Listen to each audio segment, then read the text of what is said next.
Hello. I realised something important this morning, and I'm going to call it the conflict of choice.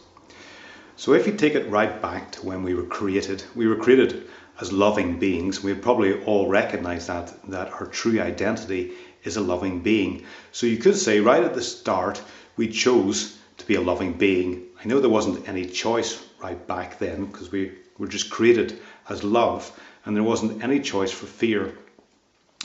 So now if we take that right back to a situation in our lives now and look at that in terms of choice. If something happens to us, like a partner leaves us in a relationship, we lose our job, we lose some money, we crash our car. In those situations, we know that deep down we have chosen to see it in a loving way because that's who we are. We have chosen to have a perspective of love no matter what the situation is.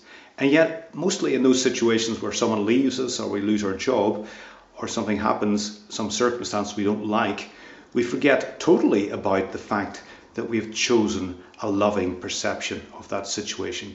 We've chosen to see that in a way that goes beyond the circumstances, but reminds us that truly nothing can affect who we really are and our true identity. And yet we make another choice in those situations. We make a choice for fear. We make a choice to see that we've lost something, that our happiness has depended on someone and they're no longer there, that our security depended on how much money we were getting per month, and therefore if that changes, then we feel insecure and we feel vulnerable and anxious and upset.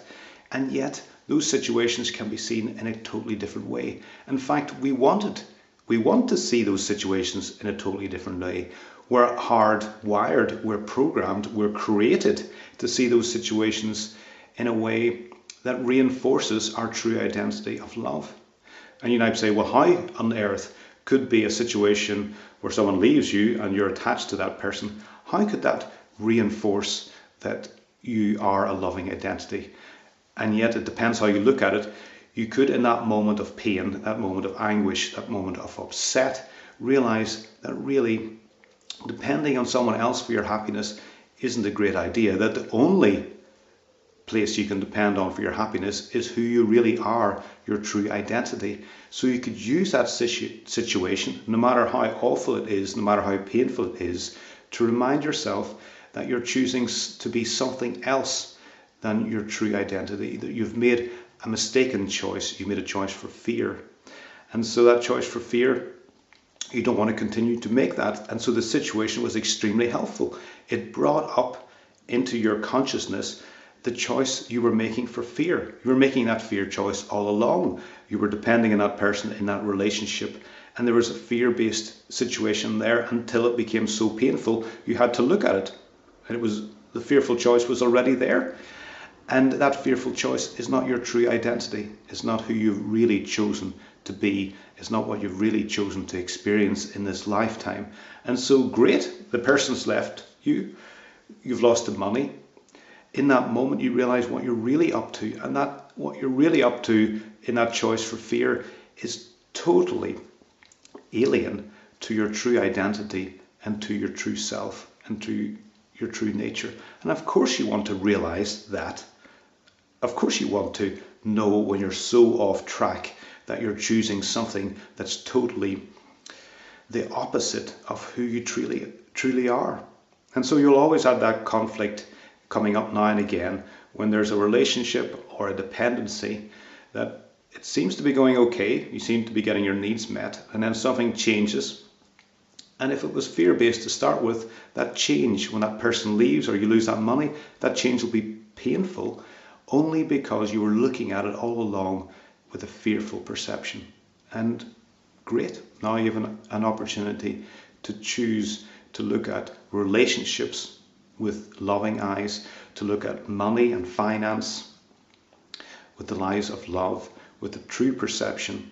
Then you can look and generalize that. You can look at everything that happens to you in your life from the eyes of love rather than the eyes of fear.